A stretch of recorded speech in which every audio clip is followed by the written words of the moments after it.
From the moment I could understand things, it was clear that my older brother Tommy was the golden child, and I was just there. The girl, the afterthought. "Nicole, make sure you're home by 3:30 to help your brother with his lunch," Mom would say almost every morning before school. I was 12, Tommy was 15, and apparently, making a sandwich was too difficult for the family prodigy. "But Mom, I wanted to join the art club after school," I'd plead, knowing it was useless.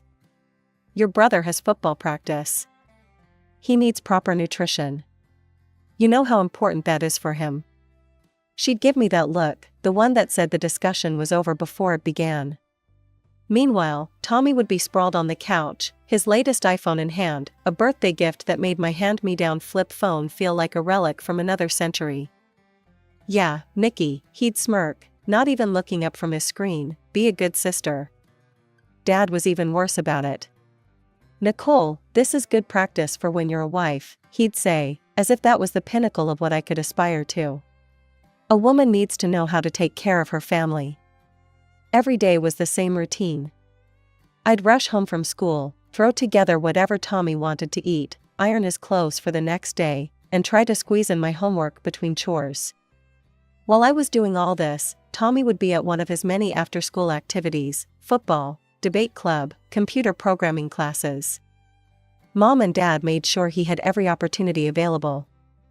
The only person who seemed to really see me, was Grandma Rose.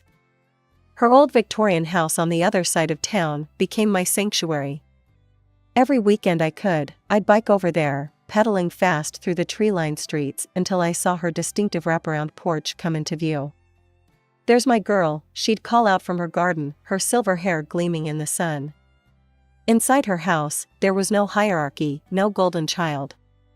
Just warmth, cookies, and the kind of love that didn't come with conditions. Grandma Rose's house was like something out of an old movie, all creaky floorboards, carved wooden banisters, and rooms full of fascinating treasures. Sure, the wallpaper was peeling in places, and some of the windows stuck when you tried to open them, but I loved every imperfect inch of it. It felt more like home than our pristine suburban house ever did. What made it special wasn't just the building itself, but how Grandma treated us when we were there. Whether it was Christmas, birthdays, or just a regular weekend visit, Tommy and I always got the same treatment. Same size cookies, same loving hugs, same thoughtful gifts. It drove Tommy absolutely crazy. I'll never forget the day it all came to a head. It was Tommy's 16th birthday, and Grandma had gotten us both new tablets, nice ones, but identical. Tommy took one look at his and exploded. "Are you kidding me?" He stood up, face red with anger. "Nicole gets the exact same thing as me? On my birthday?" Grandma Rose sat calmly in her antique armchair, hands folded in her lap. "Tommy, dear, I love you both equally. But that's not fair," he was practically shouting now. "Mom and Dad always give me better stuff. They know I deserve it. I'm the one with the grades, the sports achievements, the future. Nicole just exists." I felt like I'd been slapped, but before I could say anything, Grandma Rose stood up. She wasn't a tall woman, but in that moment, she seemed to tower over all of us. Thomas Michael Parker, her voice was quiet but sharp as a knife. "You will not speak about your sister that way in my house. Or anywhere else, for that matter. I will not allow it." Tommy stormed out, slamming the front door so hard that Grandma's collection of china teacups rattled in their cabinet. I expected that to be the end of it, but it wasn't. The next day, Grandma showed up at our house unannounced. I sat at the top of the stairs, listening to her talking to Mom and Dad in the living room.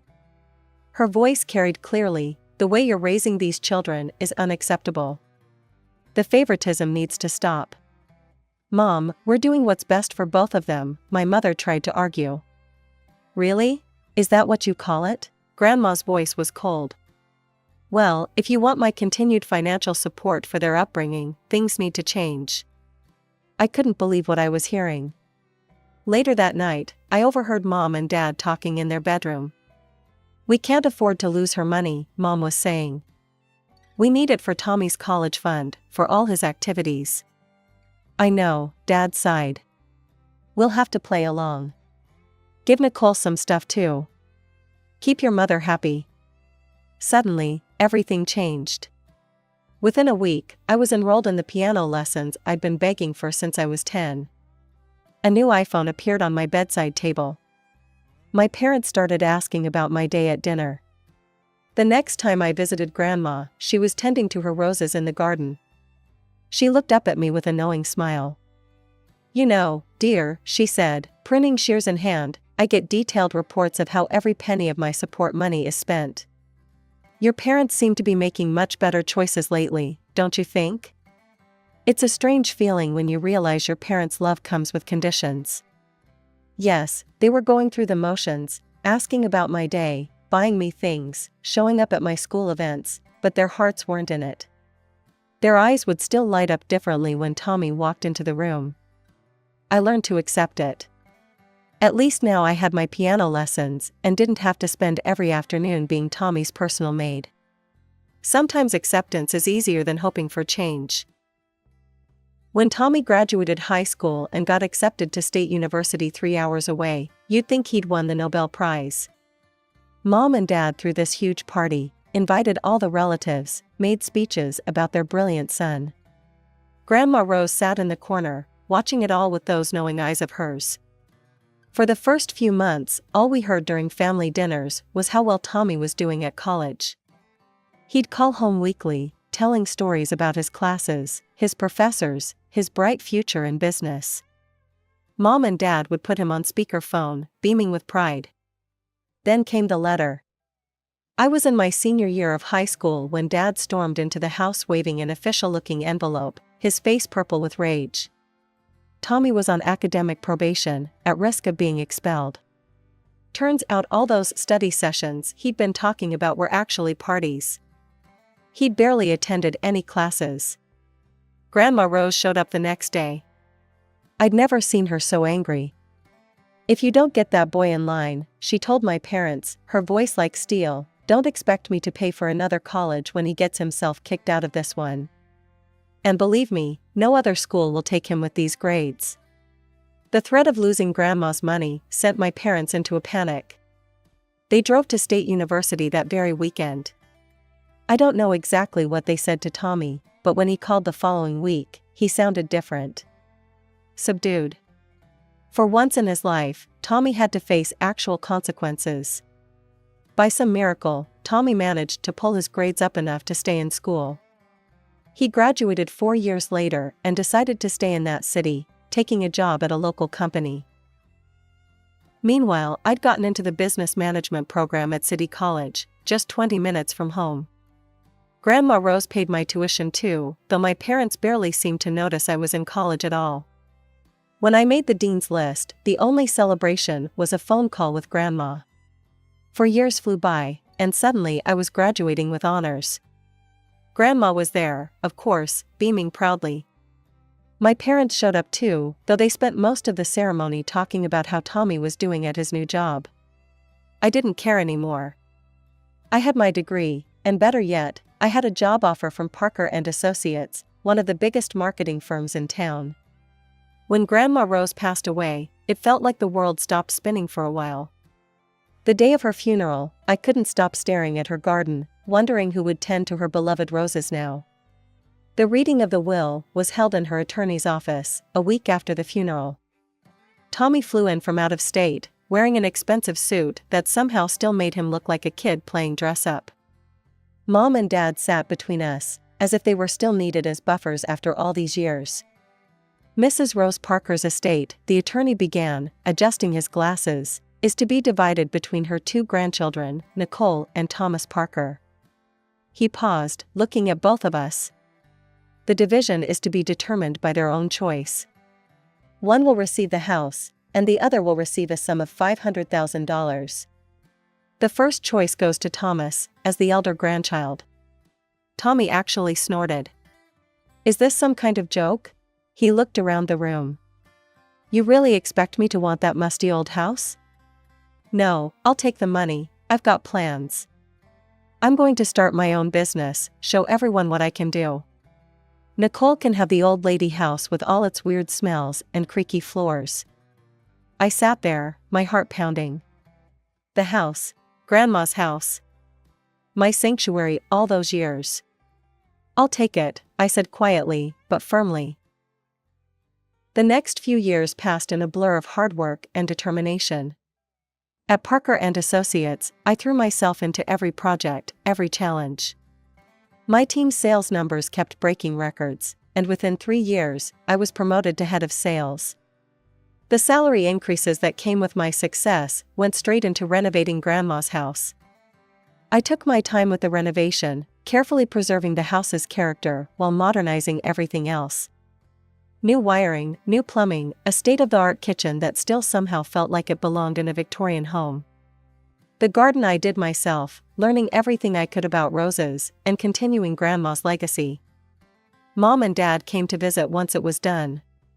I watched their faces as they walked through the restored rooms, saw how their eyes widened at the crown molding, the hardwood floors, the gourmet kitchen.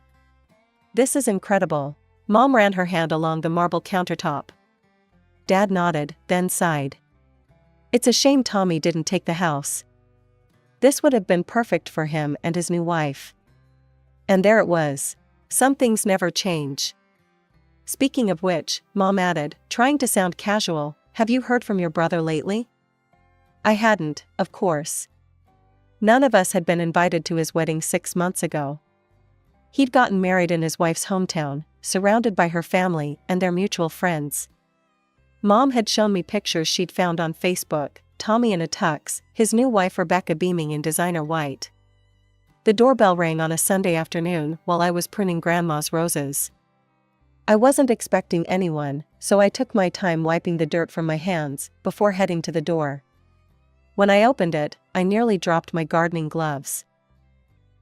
There stood Tommy, looking nothing like the competent businessman he'd been pretending to be on social media.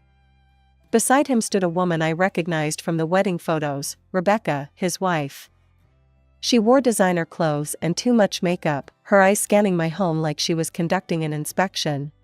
Tommy gave me an apologetic look.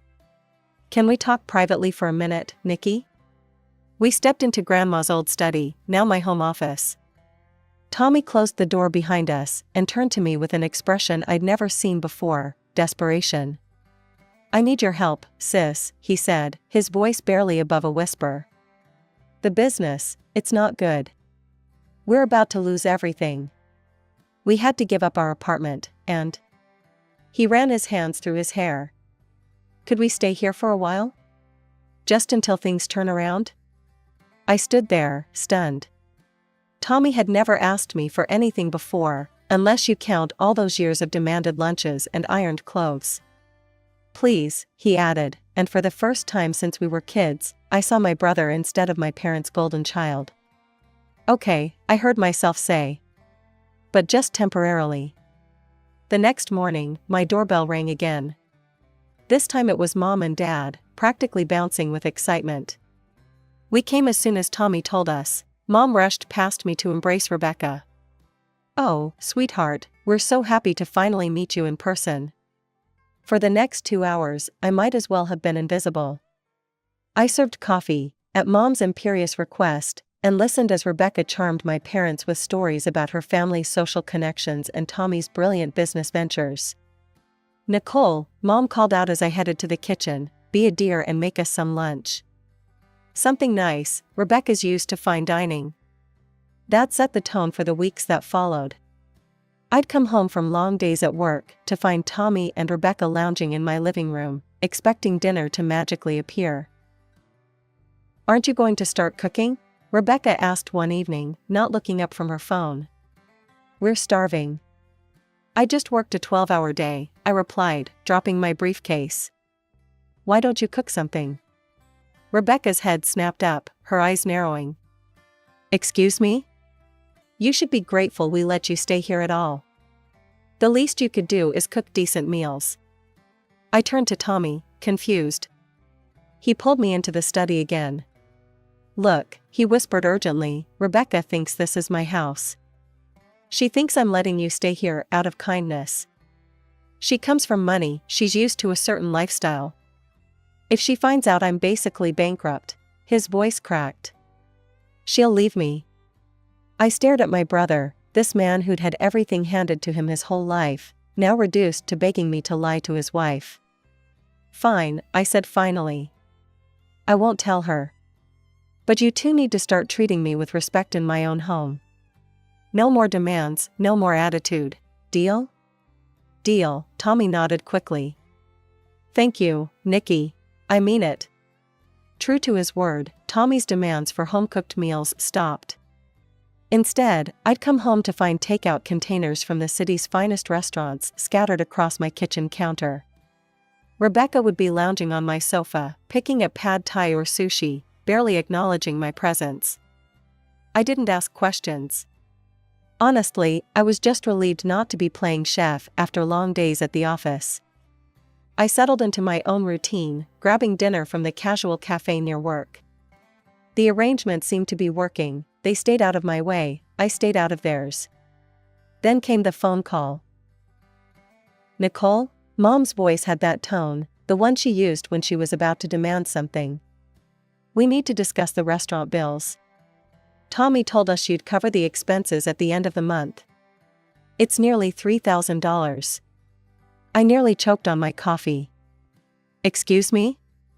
Well, you can't expect them to starve, Mom continued, as if this was the most reasonable thing in the world. Tommy said you agreed to handle their food expenses since they're going through a rough patch. I've been putting it all on my credit card. I'll text you the account details for the transfer. I hung up. My hands were shaking as I pulled up my text messages and sent one to Tommy. Come to me, now. He must have heard something in those 2 words, because he appeared in my study within 15 minutes. Rebecca was out shopping, with whose money, I didn't want to know. Care to explain why Mom thinks I'm paying for your 5-star takeout habit? I asked, my voice deadly quiet. Tommy's face did that thing it used to do when we were kids and he got caught in a lie, a quick flash of guilt before the excuses started flowing. Nikki, you have to understand.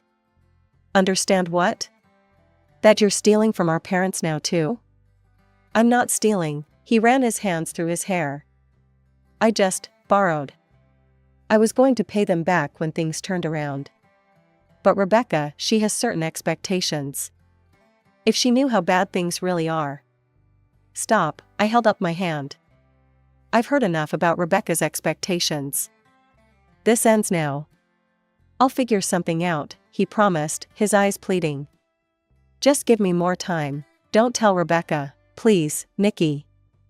I've never asked you for anything. Never asked me for anything? I stood up, my voice rising. Are you kidding me? My entire childhood was spent catering to your needs. And now you're living in my house, lying to your wife, and scamming our parents. I know, he held up his hands. I'm sorry, really. Just one more chance. I'll handle the restaurant bills. I promise. I stared at my brother, this man who had everything handed to him his whole life, now reduced to begging his little sister to keep his house of cards from collapsing. Fine, I said finally. One more chance. But I mean it, Tommy. Figure out your own food situation. And I'm not paying a cent of those bills. Life fell into an uncomfortable routine over the next 2 months. I'd go to work, manage my department, come home to find my house looking like a hurricane had swept through it, and spend my evenings cleaning up after Tommy and Rebecca. They seemed to exist in their own bubble of leisure, lunches with our parents, dinners at expensive restaurants, shopping trips I didn't want to know the details of. Then came the day that changed everything. Tommy had left early, muttering something about a business meeting. I came home from work earlier than usual, having wrapped up a major sales presentation, looking forward to a quiet evening with a glass of wine. Rebecca was waiting for me in the living room, perched on the edge of the sofa like a queen about to deliver a royal decree. We need to talk, she announced, gesturing to the armchair across from her. Sit. I raised an eyebrow at her tone, but sat down anyway. Might as well hear whatever this was about. I've been patient, Rebecca began, examining her manicured nails. I've watched you swagger around this house like you own the place, making everyone uncomfortable. But enough is enough. I blinked. Excuse me? From now on, you'll pay us $2,000 a month in rent. That's more than fair, given the neighborhood. She smiled tightly. And you'll resume cooking and cleaning duties. The state of this house is embarrassing, and since you're the tenant. I couldn't help it. I started laughing. Not a polite chuckle, but full-blown, tears in my eyes laughter. Rebecca's face darkened. What exactly is so amusing? I wiped my eyes, trying to catch my breath. Rebecca, honey, there seems to be a misunderstanding. This is my house, I own it. Your husband is living here because I took pity on him when he came begging at my door. The color drained from her face. You're lying. Call him, I said, leaning back in my chair. Go ahead. Ask Tommy who owns this house. Her hands shaking slightly, Rebecca pulled out her phone and dialed. Tommy answered on the second ring.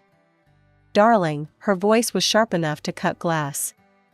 Nicole is spinning some ridiculous story about owning the house. Tell her she's mistaken. There was a long pause on the other end of the line. She's telling the truth, Tommy's voice crackled through the speaker. It's her house. Grandma left it to her in the will. I took the money instead to start a business, but I failed. We're broke. I've been trying to find a way to tell you. Rebecca stood up so fast, she knocked over her water glass. I watched as she stormed upstairs, heard drawers slamming, closet doors banging. Within 20 minutes, she was dragging her designer suitcases down my stairs. She didn't say a word as she left. The slam of the front door echoed through the house like a gunshot. The morning after Rebecca left, I was enjoying my coffee in peaceful silence when Tommy burst through the front door. His face was twisted with rage, all traces of yesterday's contrition gone. This is all your fault, he shouted, stalking into my kitchen. Rebecca's filing for divorce. She won't even talk to me. You had no right to tell her the truth. I set my coffee cup down carefully, remembering all the times I'd backed down from his anger over the years. Not this time. No, right? I stood up slowly. This is my house, Tommy. The house you laughed at me for choosing. The house you said smelled like an old lady. The house you've been lying about to your wife while mooching off our parents. And you're telling me I had no right? You ruined everything. He slammed his fist on my counter. You've always been jealous of me, haven't you? Always waiting for a chance to get back at me. Get out. My voice was quiet but firm. Take your things and go. He stared at me for a moment, then stormed upstairs. I listened to him throwing things around in the guest room, probably breaking something expensive. I didn't care. When he came back down with his bags, he gave me one last venomous look. I had exactly 1 hour of peace before my phone rang. Mom's name flashed on the screen. How could you do this to your brother? She didn't even say hello. He's devastated. He's back home with us now, crying his eyes out. That's not my problem. Of course it's your problem. Dad's voice now, they had me on speaker. You need to give Tommy the house. It's the only way to save his marriage. Rebecca might come back if they have a proper home. I actually laughed. Are you serious? You want me to give away my house because Tommy lied to his wife and ruined his business? He's your brother. Mom was practically shrieking now. Family helps family. Really? I felt a lifetime of resentment bubbling up. Where was that family spirit when I was cooking and cleaning for Tommy as a kid? Where was it when you ignored my achievements because you were too busy praising him? The only person who ever treated me like family was Grandma, and she left this house to me. This conversation is over. 2 months later, I heard through work colleagues that Tommy's company had officially declared bankruptcy.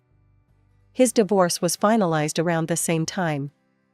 He was living with our parents, apparently regrouping, their favorite word for Tommy's failures. I wasn't surprised when all 3 of them showed up at my door one Sunday afternoon. Mom was clutching a casserole dish like a peace offering. Dad had that stern look he used to use when he was about to lecture me about family duty.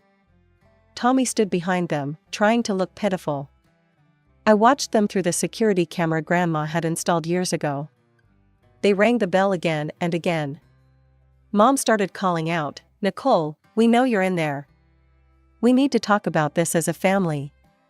I picked up my phone and sent a single text to all three of them, "Please leave. Do not come back. This is your only warning before I call the police." They left eventually, but not before Mom left the casserole on my porch with a note about forgiveness and family obligations. I donated the casserole to the homeless shelter down the street. These days, my life is peaceful. I tend to Grandma's roses, which are blooming more beautifully than ever. My career is thriving. I made Executive VP last month. I feel good, and it's all thanks to Grandma.